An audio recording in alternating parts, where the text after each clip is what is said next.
ગ્રામ પંચાયતની ચૂંટણીમાં પરિણામો આવતાની સાથે જ ક્યાંક ખુશી તો ક્યાંક ગમનો માહોલ જોવા મળ્યો, તો ક્યાંક એકબીજા સામે રોષનો માહોલ પણ જોવા મળ્યો. ક્યાંક છૂટા હાથની મારામારી થઈ તો ક્યાંક લોહિયાળ જંગ પણ ખેલાઈ ગયો.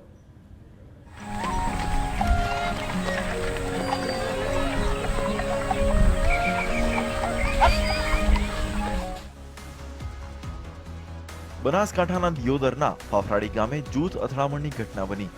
ચૂંટણીના પરિણામો બાદ એક જ કોમના બે જૂથ વચ્ચે અથડામણ સર્જાઈ. જૂથ અથડામણમાં 3 થી 4 લોકોને ઈજા પહોંચી અને ત્યારબાદ તમામ લોકોને સારવાર અર્થે હોસ્પિટલમાં ખસેડવામાં આવ્યા.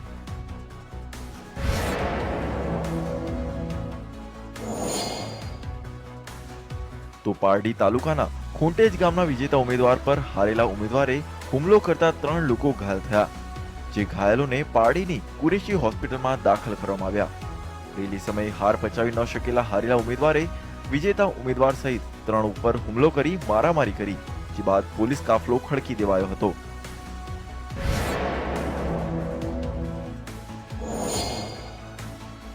અમરેલી જિલ્લાના લાઠીમાં જૂથ અથડામણની ઘટના બની.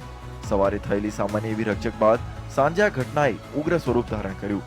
તો બે જૂથ વચ્ચે પથ્થરમારો થયો, જેમાં કેટલાક લોકો ઈજાગ્રસ્ત થયા, તો ઘાયલોને સારવાર અર્થે હોસ્પિટલમાં ખસેડવામાં આવ્યા છે.